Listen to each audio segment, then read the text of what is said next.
మొన్న deputy CM Pawan Kalyan గారు రాజోలు పర్యటనలో ఉండగా ఆయన కొన్ని వ్యాఖ్యలు చేశారు. తెలంగాణ నాయకులంతా అంటే కొబ్బరి చెట్లతో చాలా ఆనందంగా ఉంటుంది, మీరు ఏమంటుందని పచ్చదనంతో చాలా బాగుంటుందండి. ఈరోజు కొబ్బరి చెట్లు ముండలు కూడా లేవు, అంత దిష్టి తగిలింది కోనసీమకి.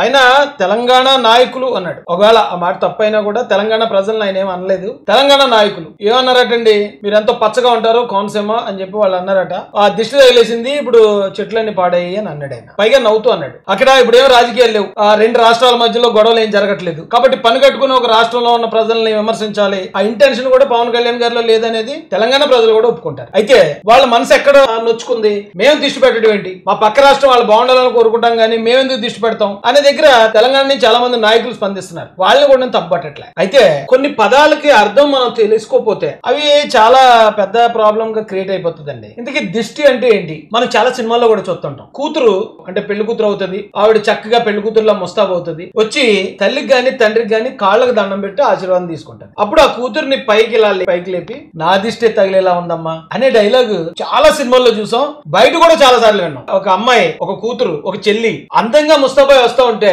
ఆ ఇంట్లో వాళ్ళే అంటారు అన్నమాట, నా దిష్టి తగిలేలా ఉంది అని. ఇప్పుడు దిష్టి అంటే నాశనం అవ్వాలని కోరుకోవటం అనే అర్థం అనుకోండి, లేకపోతే చెడు దృష్టి అనుకోండి. ఒక కూతురు మీద ఒక తండ్రి నాశనం అవ్వాలని కోరుకుంటున్నట్ట, లేకపోతే ఒక తల్లి కోరుకుంటున్నట్ట కాదేమో అని నా ఉద్దేశం. దిష్టి అనే పదానికి నాశనం అవ్వాలని కోరుకోవటం, అసూయతో చూడటం అనే అర్థం లేదేమో అనుకుంటున్నానండి. ఎందుకంటే చాలా చోట్ల ఉంటాం. ఇప్పుడు మా నాన్నమ్మ ఉండేది, దిష్టి తీసేటప్పుడు ఇరుగు దిష్టి, పొరుగు దిష్టి, ఇంట్లో వాళ్ళ దిష్టి. అంటే ఇంట్లో ఉన్నవాళ్ళు కానీ ఇరుగోడు పొరుగోడు మనం నాశనం అయిపోవాలని కోరుకున్నాడు అనుకుందాం, ఇంట్లో వాళ్ళు అనుకోరు కదా.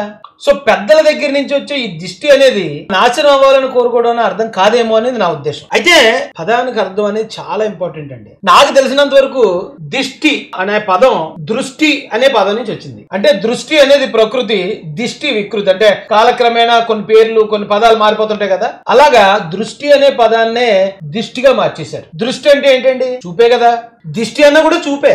అయితే ఈ చూపు మనం ఎవరిని చూస్తాం, ఇప్పుడు మనం రోడ్డు మీద వెళ్తున్నాం అండి, ఒక్కొక్క చనిపోయి ఆ రోడ్డు పక్కన పడి ఉంది, దాని వంక మనం చూస్తామా, చూడకుండా ఎంత వీలైతే అంత పక్కకు పెట్టేసుకుని స్పీడ్ గా నడుచుకుంటూ వెళ్ళిపోతాం, అంతే కదా.